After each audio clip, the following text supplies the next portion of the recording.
देखना, ये चीज मैं आपको ऑलरेडी कराई चुका हूँ, ठीक है ना। ये सब इलास्टिसिटी हम लोग कर चुके हैं ऑलरेडी। ध्यान से देखना, वेरी वेरी इंपॉर्टेंट, ये हम कर चुके हैं। सर कब? अभी जो कर रहे थे वो यही कर रहे थे। क्या कर रहे थे? Flatter the curve more is the elasticity. अगर दो कर्व्स को कंपेयर किया जाए तो कौन सा ज्यादा इलास्टिक? सर कैसे पता चलेगा कोई किसकी डिमांड ज्यादा इलास्टिक है? Flatter the curve, higher the elasticity. Flatter the curve, higher the elasticity. Steeper the curve, lower the elasticity. 1 mark का तो सर हो गया, 3 मार्क्स में आता है, 4 मार्क्स में आता है। तो ग्राफिकली एक्सप्लेन करना। ग्राफिकली ध्यान से देखना कैसे। कोई भी दो कर्व्स लेंगे, ध्यान से सुनेंगे, क्वेश्चन आया एग्जाम में, if two curves intersect each other, if two curves intersect each other, which one has a higher elasticity? If two curves intersect each other, which one has a higher elasticity? Answer is the flatter curve. Flatter the curve, higher the elasticity. तो हमें ऐसे explain करना होगा, दो curves बनाएंगे, D D one, तो D one steeper है, D to flatter है। डी डी वन ले लेते हैं, डी वन डी टू क्या, एक डी वन है एक डी है। तो डी क्या है? डी, ये फ्लैटर है, ये स्टीपर है। अब ध्यान से देखना प्लीज, प्लॉटिंग, दो कर्व लिए, जहां भी इंटरसेक्ट हुआ एक पॉइंट हो गया, वो तो एक पॉइंट हो गया। अब यहाँ पे प्राइस है, अब कोई भी एक और प्राइस ले लो, उस प्राइस पे जब कंपेयर किया तो क्वांटिटी किसकी ज्यादा चेंज हो रही थी? फ्लैटर कर्व की। क्वांटिटी किसकी ज्यादा चेंज हो रही थी? फ्लैटर कर्व की। कह रहे सर कैसे? ध्यान से देखना, बना के दिखाना,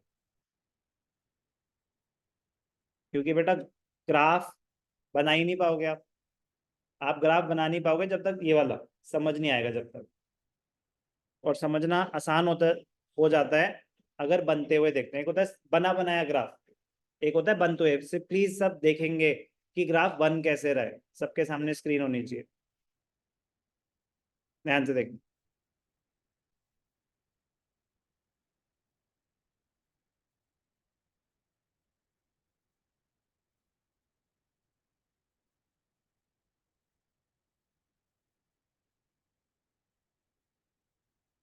बहुत इंपॉर्टेंट है, हॉट्स कैटेगरी क्वेश्चन है। Flatter the curve, higher the elasticity, comment. या फिर if two curves intersect each other, which one has a higher elasticity. तो कैसे एक्सप्लेन करेंगे, ध्यान से देखते हैं। एक कर्व ले लिया, एक रिलेटिवली स्टीपर कर्व ले लिया, ठीक है। एक स्टीपर कर्व ले लिया, एक रिलेटिवली फ्लैटर कर्व ले लिया। अब ध्यान से देखना, इसको हम ले लेते हैं डी, इसको हम ले लेते हैं डी वन। डी क्या है? Flatter curve. डी वन क्या है? Steeper curve. ठीक है जी। अब ध्यान से देखना, मोस्ट इंपॉर्टेंट पॉइंट,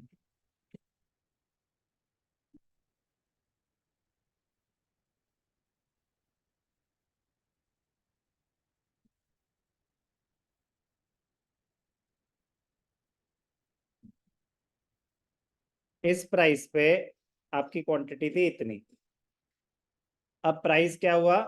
बढ़ गया, प्राइस P1 हो गया। अब ध्यान से देखना, एक्सप्लेनेशन का पार्ट अब आएगा। तो हमें बताना है किसकी डिग्री ऑफ रेस्पॉन्सिवनेस हाई है। प्राइस बढ़ गया तो क्वांटिटी गिरी।